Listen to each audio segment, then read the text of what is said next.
एक नारा इन दिनों कांग्रेस की जुबान पर तैर रही है और वो है नफरत के बाजार में मोहब्बत की दुकान। और इसी दुकान पर प्रधानमंत्री मोदी ने तीखा तंज कसा है। राजस्थान के बीकानेर में शनिवार को प्रधानमंत्री मोदी ने कांग्रेस की इसी दुकान को लूट वाली दुकान बताया और बाजार को झूठा करार दिया। प्रधानमंत्री ने आखिर ऐसा क्यों कहा वो हम अपनी इस रिपोर्ट में आपको बताएंगे कि प्रधानमंत्री के बयान के बाद कांग्रेस के खेमे में कैसे खलबली मच गई। लेकिन इतिहास के पन्ने को पलटें तो 1971 की याद आती है, जब इंदिरा गांधी ने चुनाव में एक नारा दिया था, वो था गरीबी हटाओ देश बचाओ। और इस नारे ने लोगों के दिलों पर ऐसा राज किया कि इंदिरा गांधी देश के ऊपर राज करने लगी। वक्त के साथ साथ कांग्रेस ने अपने नारे बदले, लेकिन ऐसी कामयाबी नहीं मिली। चौकीदार चोर है जैसे नारे कांग्रेस के लिए बैकफायर कर गए और इस बार नफरत के बाजार में मोहब्बत की दुकान वाले नारे को लेकर कांग्रेस जनता के बीच है। कर्नाटक में इसका फायदा मिला है, लेकिन सबसे बड़ा सवाल ये कि क्या ये दूसरे राज्यों में भी सत्ता के शिखर पर कांग्रेस को पहुंचा सकती है? क्या 2024 में कांग्रेस का ये नारा चमकेगा या फिर प्रधानमंत्री ने कांग्रेस की जिस दुकान की चर्चा की है उसी का बोलबाला रहेगा? कांग्रेस का एक ही मतलब है, लूट की दुकान, झूठ का बाजार।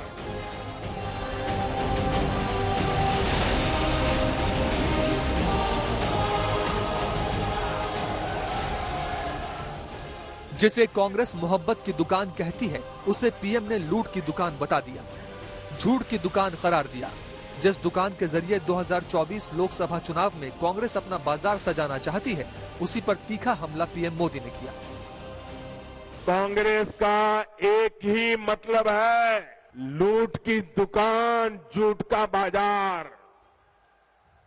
जो ये इन दिनों बड़े बड़े वायदे किए जा रहे हैं, उसमें लूट के इरादे और झूठ के पिटारे के सिवा और कुछ नहीं है। राजस्थान के बीकानेर की रैली में पीएम मोदी ने समझाया कि आखिर कांग्रेस के बारे में वो ऐसा क्यों कह रहे हैं। पिछले चुनाव में कांग्रेस ने किसानों का कर्ज माफ करने का वादा किया था। कांग्रेस ने वादा किया था, इनके नेता ने 10 दिन के भीतर भीतर कर्ज माफी की कसम खाई थी। क्या किसानों का कर्ज माफ हुआ? राजस्थान के बीकानेर में पीएम मोदी ने करीब 25,000 करोड़ की योजनाओं का लोकार्पण किया, लेकिन गहलोत सरकार के मंत्री को ये बात चुभ गई कि आखिर उनकी दुकान के बारे में पीएम ने झूठ की दुकान क्यों कहा। पीएम मोदी ने कांग्रेस की डायरी जो तैयार की थी, उसके सारे पन्ने पलट दिए। भ्रष्टाचार से लेकर परिवारवाद, अपराध से लेकर तुष्टीकरण, एक एक शब्द सरेआम पढ़ डाले। हम दिल्ली से योजनाएं यहां राजस्थान में भेजते हैं, लेकिन यहां जयपुर में जिस राजस्थान को जल जीवन मिशन में सबसे टॉप पर होना चाहिए था, वो सबसे धीमा करने वाले राज्यों की लिस्ट में शामिल है। अब राजस्थान को परिवारवाद नहीं, अब राजस्थान को विकासवाद चाहिए।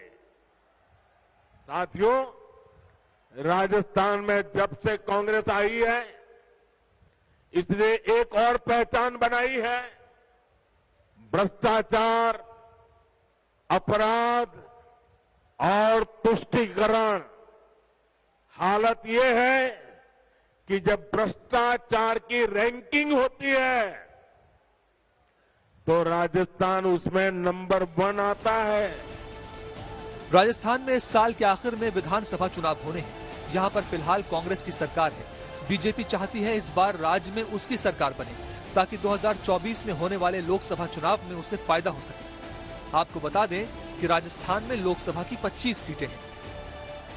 झूठ और भ्रष्टाचार की दुकान कौन है, ये सबसे ज्यादा देश की जनता जानती है। खुद ही नरेंद्र मोदी जी झूठ और भ्रष्टाचार की बाजार है। अब ये बात छुपी नहीं है, सामान्य से सामान्य आदमी इस बात को जानता है। मोहब्बत की दुकान वाला कार्ड कांग्रेस के लिए अब तक कारगर रहा है। कांग्रेस का दावा है कि ये लोगों के बीच लोकप्रिय हुआ है, इसलिए भारत जोड़ो यात्रा से राहुल गांधी ने मोहब्बत की दुकान सजाई, वो कांग्रेस की जुबान पर बैठ गई है। बीजेपी ने एक जीने का तरीका, राजनीतिक तरीका दिखाया है। हमारी कोशिश है कि हम एक और तरीका, जो हिंदुस्तान का तरीका है, मोहब्बत का तरीका है, वो हम देश को दिखाएं, हम देश को याद दिलाएं कि हिंदुस्तान मोहब्बत का देश है, इज्जत का देश है, भाईचारे का देश। नफरत के बाजार में मोहब्बत की दुकान खोलने की कोशिश की। राजनीति में कई बार शब्द इतने बड़े हो जाते हैं कि वो चुनावी मुद्दा बन जाते हैं। इस बार चुनावी हवा में दुकान की चर्चा तेज है, लिहाजा जब से कांग्रेस ने कहना शुरू किया है कि नफरत के बाजार में मोहब्बत की दुकान सजाई है, तब से बीजेपी इस दुकान के मायने अपने तरीके से बता रही है। अब सवाल उठता है कि राजस्थान की जनता को आखिर क्या पसंद आता है। बीकानेर से जयकिशन के साथ आज तक ब्यूरो।